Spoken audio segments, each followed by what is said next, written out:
Hello bankers. तो कैसे हैं आप लोग? I hope you are doing well. तो मेरा नाम है कुंदन कुमार और मैं आपको सीआईबी के अंदर एबीएम पढ़ाता हूं।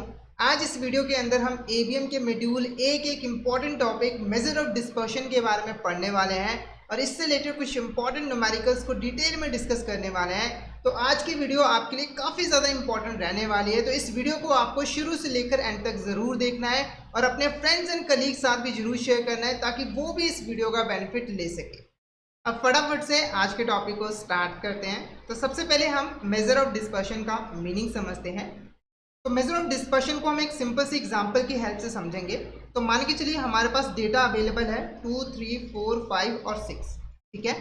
Major of dispersion basically measure करता है कि एक डेटा सेट के अंदर जो वैल्यूज़ हैं वो कितनी फैली हुई हैं, कितनी वाइड जो है वो डिस्ट्रीब्यूटेड है, और जो वैल्यूज़ है वो एक दूसरे से कितनी डिफरेंट है, डिफर कर रही है। जैसे यहाँ पर देखिए इस डेटा सेट के अंदर जो वैल्यूज़ हैं वो 2 से लेकर 6 तक फैली हुई है। ठीक है। और हर एक वैल्यू के अंदर 1 का डिफरेंस है। 2 और 3 के बीच में 1 का डिफरेंस है, 3 और 4 के बीच में 1 का डिफरेंस है। तो इस चीज़ को मेजर ऑफ डिस्पर्शन जो है वो मेजर करता है। साथ के साथ मेजर ऑफ डिस्पर्शन हमें ये भी बताता है कि डेटा सेट की जो सेंट्रल वैल्यू है, चाहे वो मीन है, मीडियन है, उससे बाकी की जो वैल्यूज़ है वो कितना यहाँ पर डिफर जो है वो कर रही है। जैसे इस डेटा सेट का जो मीन है वो 4 है, तो बाकी के वैल्यूज इस मीन से कितना डिफर कर रही है। जैसे 2 और 4 के बीच में 2 का फर्क है, 3 और 4 के बीच में 1 का फर्क है। तो इस चीज को भी मेजर ऑफ डिस्पर्शन जो है वो मेजर करता है। ठीक है। अब यहाँ पर डेफिनेशन देखो, ये एक स्टैटिस्टिकल कॉन्सेप्ट है जो कि यहाँ पर डिस्क्राइब करता है कि एक डेटा सेट के अंदर जो डेटा वैल्यूज हैं वो कितना स्प्रेड आउट है और स्कैटर्ड है अराउंड द सेंट्रल वैल्यू। ये रिफ्लेक्ट करता है कि किसी भी डेटा सेट के अंदर जो वैल्यूज है वो कितना वाइड जो है वो डिस्ट्रीब्यूटेड है, उनके बीच में वेरिएबिलिटी कितनी है, यानी कि एक वैल्यू दूसरी वैल्यू से कितनी डिफर कर रही है। साथ के साथ जो बाकी का जो डेटा है वो सेंट्रल वैल्यू से कितना यहाँ पर डेविएट जो है वो कर रही है। ठीक है। अब कुछ इंपॉर्टेंट मेजर ऑफ डिस्पर्शन की अगर हम बात करें तो देखो, कुछ होते हैं एब्सोल्यूट मेजर्स और कुछ होते हैं यहाँ पर रिलेटिव मेजर्स। ये आपको एक एब्सोल्यूट फिगर प्रोवाइड करते हैं और ये आपको एक रेशो जो है वो प्रोवाइड करते हैं। दोनों का काम यही होता है कि आपका जो डेटा है वो कितना फैला हुआ है उसका पता लगाना और हर वैल्यू दूसरे से कितनी डेविएट करी है उसका पता लगाना। एब्सोल्यूट मेजर्स के अंदर आपके आते हैं range, quartile deviation, mean deviation, standard deviation. Relative measures के अंदर coefficient of range, coefficient of quartile deviation, coefficient of mean deviation and coefficient of variation जो है वो आते हैं। अब एक एक करके इनको डिटेल में डिस्कस करते हैं। सबसे पहले हम बात करते हैं रेंज की। रेंज बहुत ही सिंपल मेजर ऑफ डिस्पर्शन है।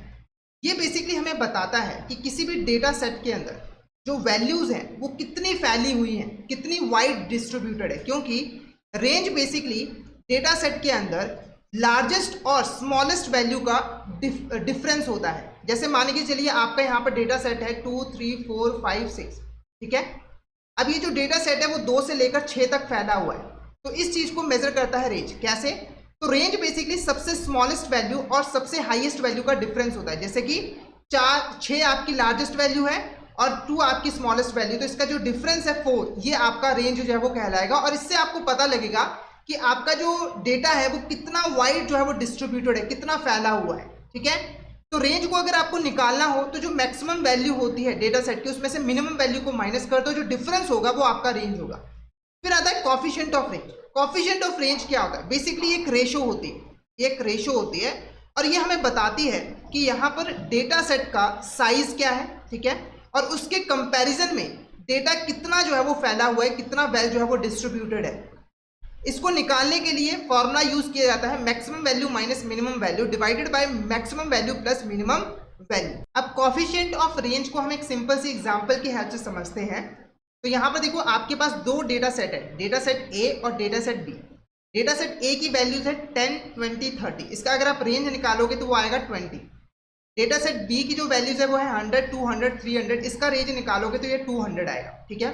देखने में लग रहा है कि जो डेटा सेट बी है वो ज्यादा स्प्रेड आउट है, यानी कि वो ज्यादा वाइड जो है वो डिस्ट्रीब्यूटेड है, पर एक्चुअली में ऐसा है नहीं। अगर आप दोनों का कॉफिशिएंट ऑफ रेंज निकालोगे तो वो आपका 0.5 जो है वो आएगा, यानी कि ये दोनों डेटा सेट सेम तरीके से स्प्रेड आउट है। क्योंकि यहाँ पर जो कॉफिशिएंट ऑफ रेंज है वो हमें डेटा सेट का साइज क्या है उसके कंपैरिजन में बता रहा है कि डेटा कितना स्प्रेड आउट है। पर एब्सोल्यूट रेंज ऐसा नहीं करता है, जो रेंज है वो ऐसा नहीं करता है, वो आपको एब्सोल्यूट फिगर जो है वो प्रोवाइड कर देता है। ओके, अब एक प्रैक्टिकल क्वेश्चन यहाँ पर देखते हैं। A teacher recorded the marks scored out of 50 by 10 student in class test 38, 42, 45, 40, 47 and so on. अभी हमें यहाँ पर रेंज निकालना है और कॉफिशिएंट ऑफ रेंज निकालना है मार्क्स का। ओके, सबसे पहले हमें रेंज निकालना है। रेंज निकालने के लिए हमें दो वैल्यूज चाहिए, मैक्सिमम वैल्यू और मिनिमम वैल्यू। तो इसके अंदर अगर हम मैक्सिमम वैल्यू की तरफ जाएं तो जो मैक्सिमम वैल्यू मुझे दिख रही है वो है 47। सबसे ज़्यादा जो मार्क्स आए वो 47 आए हैं, और सबसे कम जो मेरे को वैल्यू दिख रही है वो है आपका यहाँ पर 38, सबसे कम है 38। ठीक है, तो अगर हम 47 में से 38 को माइनस कर दें तो ये आपका यहाँ पर 47 में से 38 को माइनस कर दें तो ये आएगा 9। तो आपका जो रेंज आया है वो है 9। अब आपको निकालना है कॉफिशिएंट ऑफ रेंज, तो इसका भी फॉर्मूला दिया हुआ है। तो मैक्सिमम वैल्यू आपकी 47 है, इसमें से 38 मिनिमम वैल्यू माइनस करो, फिर 47 मैक्सिमम वैल्यू में 38 मिनिमम वैल्यू ऐड करो। तो जब आप, ये तो आपका 9 आ जाएगा, ये तो आपका 9 आ जाएगा। ठीक है, अब इसकी वैल्यू आपको निकाल लेनी, तो ये 47 प्लस 38 तो ये आएगा 85। तो 9 को आपको डिवाइड करना है 85 के साथ, तो ये आपका आ जाएगा 0.105। तो ऑप्शन भी आपका करेक्ट आंसर रहेगा। तो इस तरीके से आप किसी भी डेटा का रेंज और कॉफिशिएंट ऑफ रेंज जो है वो निकाल सकते हो। ठीक है, तो रेंज हमें बेसिकली बताता है कि डेटा कहाँ से लेकर कहाँ फैला हुआ है, और जो कॉफिशिएंट ऑफ रेंज है वो हमें बताता है कि डेटा सेट का साइज क्या है और उसके कंपैरिजन में जो डेटा है वो कितना स्प्रेड आउट है। ओके, नेक्स्ट जो हमारा टॉपिक है वो है क्वार्टाइल डेविएशन। देखो, क्वार्टाइल डेविएशन एक ऐसा मेजर ऑफ डिस्पर्शन है जो हमें मिडल की जो 50% डेटा है ना वो कितना स्प्रेड आउट है, कितना फैला हुआ है और एक दूसरे से कितना डिफर कर रहा है उसके बारे में बताता है। जैसे एग्जाम्पल के लिए आपका डेटा सेट है 2, 3, 4, 5, 6। ठीक है, अब इसकी जो मिडल की जो 50% वैल्यूज है ना उसको क्वार्टाइल डिवीजन स्टडी करता है और हमें बताता है कि जो 50% डेटा है वो कितना स्प्रेड आउट है, कितना फैला हुआ है, कितना वाइड जो है वो डिस्ट्रीब्यूटेड है, और इस 50% डेटा के अंदर जो वैल्यूज है वो एक दूसरे से कितना डिफर कर रही है और वो अपने सेंट्रल वैल्यू से कितना डेविएट जो है वो कर रही है। ठीक है, अब ये 50% डेटा कैसे निकाला जाता है? देखो, जो आपका क्वार्टाइल 1 होता है ना उसके अंदर आता है 21% डेटा। उसके बाद अगर हम क्वार्टाइल 3 की बात करें तो इसके अंदर आ जाता है 75% डेटा, क्योंकि आप 100% डेटा को 4 क्वार्टाइल्स में जो है वो डिवाइड कर देते हो। ठीक है, अब हमें अगर क्वार्टाइल डिवीजन निकालना हो तो हम पता क्या करते हैं, ये जो क्वार्टाइल डिवीजन 3 होता है इसमें से क्वार्टाइल 1 को हम माइनस कर देते हैं, क्वार्टाइल 3 में से क्वार्टाइल 1 को माइनस कर देते हैं, यानी कि 75% डेटा में से जो लोएस्ट की 25% डेटा होता है उसको हम माइनस कर देते हैं, तो बाकी बच जाता है 50%। ठीक है, और इसका हम एवरेज जो है वो निकाल लेते हैं और इससे हमें क्वार्टाइल डिवीजन मिल जाता है और हमें ये भी पता लग जाता है कि जो 50% डेटा है वो यहाँ पर कितना स्प्रेड आउट है, और ये 50% डेटा जो है वो मिडिल का डेटा है। कितना है? मिडिल का डेटा है। क्वार्टाइल डेविएशन काफी अच्छा मेजर ऑफ डिस्पर्शन माना जाता है, क्योंकि ये जो लोएस्ट की वैल्यूज होती है उसको भी इग्नोर कर देता है, जैसे कि 25% जो वैल्यूज होती है लोएस्ट उसको इग्नोर कर देता है, और जो हाईएस्ट 25% वैल्यूज होती है जो क्वार्टाइल 4 में होता है उसको भी हम जो है वो इग्नोर कर देते हैं। ठीक है, तो ये एक अच्छा आइडिया आपको जो है वो दे देता है। अब क्वार्टाइल डिवीजन को कैसे निकाला जाता है, तो क्वार्टाइल 3 में से क्वार्टाइल 1 को माइनस करना होता है और 2 से डिवाइड कर देना होता है। अब ये जो कोएफिशिएंट ऑफ क्वार्टाइल डिवीजन है ये बेसिकली हमें बताता है कि आपके डेटा सेट का साइज क्या है, आपका डेटा सेट का साइज क्या है, यानी कि जो 50% डेटा है उसका साइज क्या है, और उसके कंपैरिजन में जो 50% डेटा है वो कितना जो है वो स्प्रेड आउट है, कितना वाइड डिस्ट्रीब्यूटेड है और एक दूसरे से कितना डिफर जो है वो कर रहा है। कोएफिशिएंट ऑफ क्वार्टाइल डिवीजन को निकालने का फॉर्मूला है Q3 minus Q1 divided by Q3 plus Q1। तो यहाँ पर एक क्वेश्चन है, वीकली ग्रोसरी स्पेंडिंग दी हुई है 11 हाउस होल्ड्स की लोकेलिटी के अंदर, जो कि है 1200, 1350, 1450, 1500, 1600, 1650 एंड सो ऑन। इस डेटा से जो क्वार्टाइल 1 निकल कर आया है वो है 1450 और क्वार्टाइल 3 जो है वो 1900 है।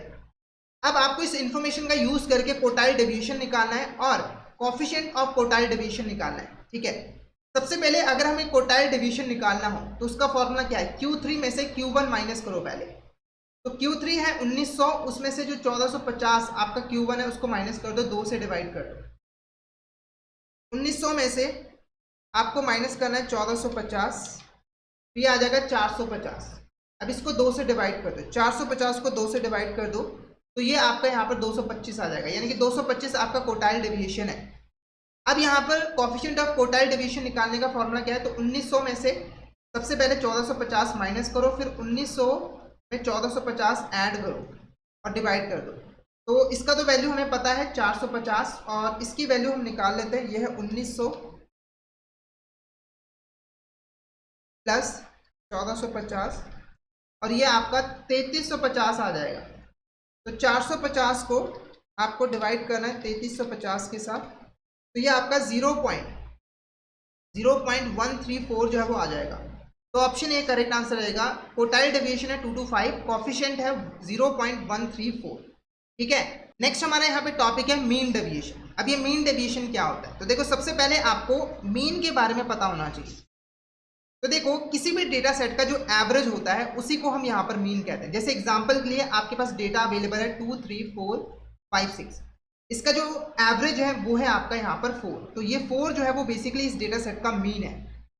अब ये मीन डेविएशन क्या होता है, तो देखो मीन और बाकी की वैल्यूज का जो डिफरेंस है उसका जो एवरेज होता है उसको हम मीन डेविएशन कहते हैं। जैसे मान के चलिए 4 और 2 का डिफरेंस कितना है, ये है आपका यहाँ पर -2, ठीक है। उसके बाद 4 और 3 का डिफरेंस कितना है, -1।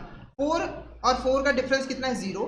और 5 और 4 का डिफरेंस कितना है, 1 और 2, ठीक है। अब जब आप इसका एवरेज निकालोगे, ये जो डिफरेंस की जो वैल्यूज है इसका जब आप एवरेज निकालोगे तो वो आपका मीन डेविएशन कहलाएगा। और मीन डेविएशन बेसिकली हमें बताता है कि एक डेटा सेट के अंदर जो वैल्यूज हैं वो अपने मीन से कितनी यहाँ पे जो है वो डिफर कर रही है, डिफरेंट है, कितना यहाँ पे डेविएट जो है वो कर रही है। जैसे यहाँ पर देखिए आपका मीन है 4, तो ये जो पहली वैल्यू है वो 2 यूनिट का डिफरेंस है दोनों के बीच में, और 3 और 4 के बीच में 1 यूनिट का, 4 और 4 के बीच में 0 का, 5 और 4 के बीच में +1 का जो है वो डिफरेंस है। तो इस चीज को मीन डेविएशन जो है वो मेजर करता है।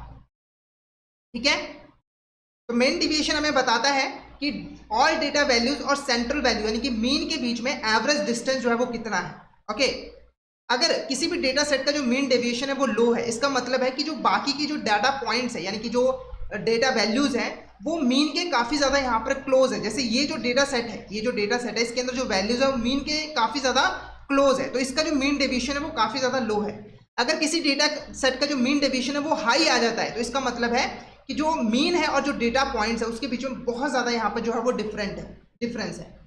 कोएफिशिएंट ऑफ मीन डेविएशन वही आपका रेशो, ये रेशो होता है जो कि हमें बताता है कि डेटा सेट का साइज क्या है और उसके कंपैरिजन में आपका मीन डेविएशन जो है वो कितना आ रहा है, यानी कि जो बाकी की जो वैल्यूज है वो मीन से कितना यहाँ पर जो है वो डिफर कर रही है। अब एक क्वेश्चन के थ्रू हम यहाँ पर मीन डेविएशन कैलकुलेट करेंगे। तो यहाँ पर देखो हाइट दी गई है 10 स्टूडेंट्स की, सनराइज पब्लिक स्कूल की। हाइट की बात करें तो वो है 145 सेंटीमीटर, 150 सेंटीमीटर, 148 और बाकी स्टूडेंट्स की इस तरीके से दी हुई। यहाँ पर हमें मीन डेविएशन और कोएफिशिएंट ऑफ मीन डेविएशन जो है वो निकालना है। तो इसका सॉल्यूशन देखो, सबसे पहले हमें इसका मीन निकालना होगा। मीन निकालने के लिए क्या करना होगा, ये जितनी भी वैल्यूज आपको दी हुई है पहले इसको ऐड करो, 145, 150, 148, ठीक है। फिर उसको नंबर ऑफ वैल्यूज के साथ डिवाइड करो। तो यहाँ पे देखो अगर हम गिनती करें 1, 2, 3, 4, 5, 6, 7, 8, 9, 10, तो ये 10 वैल्यूज है, ठीक है। इसका टोटल मैंने ऑलरेडी निकाला हुआ है, वो है 1491। 10 के साथ डिवाइड करोगे 149.1 आ जाएगा। ये आपका मीन है, इस डेटा सेट का मीन है, ठीक है। अब आपको x माइनस एक्स मीन निकालना है। क्या निकालना है आपको? x minus x mean. ध्यान रखना है यहाँ पर ये जो ब्रैकेट है ना, ये बेसिकली इसलिए दी गई है ताकि जो भी डिफरेंस आए, चाहे वो माइनस में आए चाहे प्लस में आए, हमेशा आपको उसे प्लस में ही लिखना है। जैसे अगर आप 140.49.1 में से 145 को माइनस करोगे तो वो आएगा आपका आपको x माइनस एक्स मीन करना है, ध्यान रखना है। तो आपको 145 में से 149.1 माइनस करना है, तो ये आपका 4.1 आ जाएगा। अब क्योंकि ये माइनस का आ रहा था पर यहाँ पर ये ब्रैकेट बने हुए हैं, ये आपके ब्रैकेट बने हुए हैं, तो इसको आप प्लस में ही लिखोगे, 4.1 ही लिखोगे। बाकी की वैल्यूज भी इसी तरीके से निकाल लेनी है। जैसे जब आप 150 में से 149.1 निकालते हो तो 0.9 आ जाएगा। 148 में से 149.1 माइनस करते तो 1.1 आ जाएगा। 152 में से 1.49.1 माइनस करोगे तो 2.9 आ जाएगा। यानी कि आपको ना डिफरेंस निकाल लेना है कि मीन से बाकी जो वैल्यूज है वो कितनी यहाँ पर डिफर जो है वो कर रही है। ओके, उसके बाद इसका निकालना है आपको टोटल। ये जो आपकी वैल्यूज निकली है इसका आप निकालोगे टोटल। तो यहाँ पर मैंने टोटल भी निकाला हुआ है। टोटल इसका आ रहा है 21। आप खुद भी यहाँ पे जो है वो निकाल सकते हो। तो ये आ रहा है आपका 21। तो कैलकुलेशंस मैंने पहले ही यहाँ पर करके रखी हुई है ताकि कैलकुलेशन में टाइम वेस्ट ना हो, हम ज़्यादा से ज़्यादा क्वेश्चंस को कवर कर पाए। ठीक है, तो अब आपको मीन डेविएशन निकालना है। तो मीन डेविएशन का फॉर्मूला क्या होता है? Sigma of x minus x mean divided by n. तो देखो इसका जो सिग्मा है, ये जो एक्स माइनस एक्स मीन है, इसका जो सिग्मा है वो 21 है और एन कितना है आपका 10 है। डिवाइड करोगे 2.1 आ जाएगा। तो ये आपका मीन डेविएशन जो है वो आ जाएगा। तो इस क्वेश्चन का करेक्ट आंसर क्या रहेगा? आपका जो मीन डेविएशन है, आपका जो मीन डेविएशन है वो आया है आपका 2.1। कितना आया है आपका? 2.1। अब आपको कोफिशिएंट ऑफ मीन डेविएशन भी निकालना है। कोफिशिएंट ऑफ मीन डेविएशन कैसे निकलता है? तो देखो आपका जो मीन डेविएशन आया है उसको मीन के साथ आपको डिवाइड करना होता है। मीन डेविएशन आपका 2.1 आया है, मीन आपने ऑलरेडी 149.1 निकाला हुआ है, तो इसको डिवाइड करोगे तो 0.0141 जो है वो आ जाएगा। ओके, तो ऑप्शन बी इस क्वेश्चन का करेक्ट आंसर है। ऑप्शन बी इस क्वेश्चन का करेक्ट आंसर जो है वो रहेगा। ठीक है, अब एक और क्वेश्चन यहां पर देखते हैं। ठीक है, तो देखो ये जो क्वेश्चन है वो बेसिकली यहां पर ग्रुप डेटा का क्वेश्चन है। वो जो था वो अनग्रुप डेटा का क्वेश्चन था। ग्रुप डेटा के अंदर मीन डेविएशन और कोएफिशिएंट ऑफ मीन डेविएशन हम अलग तरीके से निकालते हैं। तो ये आपकी यहाँ पर वैल्यूज दी हुई है। सबसे पहले नंबर ऑफ बुक्स यहाँ पर दी हुई है, वो है 2 3 4 5 6। उसके बाद नंबर ऑफ स्टूडेंट्स आपका दिया हुआ है 3 4 5 6 2, है ना। इसका मीन और कोएफिशिएंट ऑफ मीन डेविएशन आपको निकालना है। तो सबसे पहले देखो आपको ये टेबल जो है वो बनाना पड़ेगा। ये टेबल आपको जो है वो बनाना पड़ेगा इस क्वेश्चन को सॉल्व करने के लिए। ठीक है, तो यहाँ पर है आपका x और यहाँ पर है आपका f। तो सबसे पहले आपको क्या करना है, यहाँ पर fx निकालना है। fx को निकालने के लिए x को f के साथ मल्टीप्लाई करना है। 2 को 3 के साथ मल्टीप्लाई करोगे 6, 3 को 4 के साथ करोगे 12, 4 को 5 के साथ करोगे 20, 5 को 6 के साथ करोगे 30, 6 को 2 के साथ करोगे 12। अब ये हमने क्यों निकाला? ये हमने निकाला मीन को कैलकुलेट करने के लिए, क्योंकि देखो ग्रुप डेटा के अंदर और डिस्क्रीट सीरीज हो तो मीन को कैलकुलेट करने का फॉर्मूला होता है sigma of F x divided by sigma of F. तो सिग्मा ऑफ एफ एक्स की अगर हम बात करें तो वो है आपका यहाँ पर 80। आप निकाल सकते हो, ये आएगा 6 + 12 + 20 + 30 + 12। तो ये आपका आ गया 80। ठीक है, उसके बाद सिग्मा ऑफ एफ की बात करो तो वो है 20। तो 3 + 4 + 5 + 6 + 2, तो ये आ गया 20। डिवाइड करोगे तो 4 आ जाएगा। ठीक है, तो 4 आपका आया है मीन। क्या आया है? मीन। अब उसका डिफरेंस निकालना है, x माइनस एक्स मीन। तो वो कैसे निकलेगा? x में से मीन को माइनस करो, 2 में से 4 को माइनस करोगे तो आएगा -2, पर ये निशान है तो प्लस का 2 आ जाएगा। 3 में से 4 को करोगे तो 1, 4 में से 4 करोगे 0, 5 में से 4 करोगे 1, 6 में से 4 करोगे 2। ठीक है, अब आपको निकालना है f माइनस एक्स मीन, यानी कि आपको ना f को मल्टीप्लाई करना है x माइनस एक्स मीन के साथ। 3 को 2 के साथ मल्टीप्लाई करोगे 6 आएगा, 4 को 1 के साथ करोगे 4 आएगा, 5 को 0 के साथ करोगे 0 आएगा, 6 को 1 के साथ 6 और 2 को 2 के साथ करोगे 4। अब इसका निकालना है आपको टोटल। ठीक है, क्योंकि मीन डेविएशन निकालने का फॉर्मूला होता है sigma of F x minus mean divided by sigma of F. तो इसका अगर आप टोटल निकालो तो वो सीधा सीधा आपका 20 आ रहा है। 6 6 4 10, 6 4 10। उसके बाद सिग्मा ऑफ एफ हमने ऑलरेडी निकाला हुआ 20, तो मीन डेविएशन आपका कितना आ जाएगा? सीधा सीधा 1 आ जाएगा। अब आपको कोएफिशिएंट ऑफ मीन डेविएशन निकालना है, वो कैसे निकलेगा? तो मीन डेविएशन को एक्स मीन के साथ डिवाइड कर दो, तो मीन डेविएशन है 1 और 4 आपका मीन है, डिवाइड करोगे 0.25 जो है वो आ जाएगा, 0.25 जो है वो आ जाएगा। ठीक है, तो जो आपका मीन आया है वो है 4 है, मीन डेविएशन 1 है, कोएफिशिएंट ऑफ मीन डेविएशन 0.25 है। डन? कोई डाउट हो पूछ सकते हो। एक और क्वेश्चन देखते हैं। यहाँ पर जो क्वेश्चन है वो कंटिन्यू सीरीज का है ये ग्रुप डेटा का क्वेश्चन है पर कंटिन्यू सीरीज है। तो आपको क्या क्या चीजें निकालनी है? मीन निकालना है, मीन डेविएशन निकालना है और कोएफिशिएंट ऑफ मीन डेविएशन निकालना है। सबसे पहले एक टेबल बनाएंगे। टेबल के अंदर ये आपका क्लास इंटरवल दिया हुआ है 10 से 20, 20 30, 30 से 40, 40 50, 50 60, 70, 60 70, ये एफ है। और अब आपको सबसे पहले मिड पॉइंट निकालना है, यानी कि एक्स की वैल्यू निकालनी। मिड पॉइंट कैसे निकलोगे? 10 + 20 डिवाइडेड बाई 2, 30 डिवाइडेड बाई 2, 50, ऐसे ही बाकी का 20 30 50, 50 डिवाइडेड बाई 2 25, बाकियों की वैल्यूज भी निकाल लोगे। अब निकालोगे एफ एक्स कैसे निकलेगा? एफ को एक्स के साथ मल्टीप्लाई करके 5 को 15 के साथ करोगे 75, 8 को 25 के साथ करोगे 200, 12 को 35 के साथ करोगे 420, 20 को 45 के साथ करोगे 900। ठीक है, अब ये हमने क्यों निकाला है? क्योंकि सबसे पहले हमें निकालनी होगी मीन निकालने का फॉर्मूला क्या है? Sigma of F x divided by sigma of F. तो सिग्मा ऑफ एफ एक्स हमने ऑलरेडी निकाला हुआ है 2470 और आपका सिग्मा ऑफ एफ भी निकाला हुआ है 60। तो 2470 को डिवाइड करना है 60 के साथ तो वो 41.167 आ जाएगा। राउंड ऑफ करके आप 41.17 जो है वो कर सकते हो। ये आपका मीन आ गया। फिर आपको निकालना x माइनस एक्स मीन, तो वो आपको निकालना आता है। ये आपका x है, 15 में से आपको 41.17 माइनस करोगे तो ये आएगा आपका 26.17। ओके, ऐसे ही बाकी की वैल्यूज भी जो है वो आपको निकाल लेनी है। तो आपको 25 में से माइनस करना है 41.17।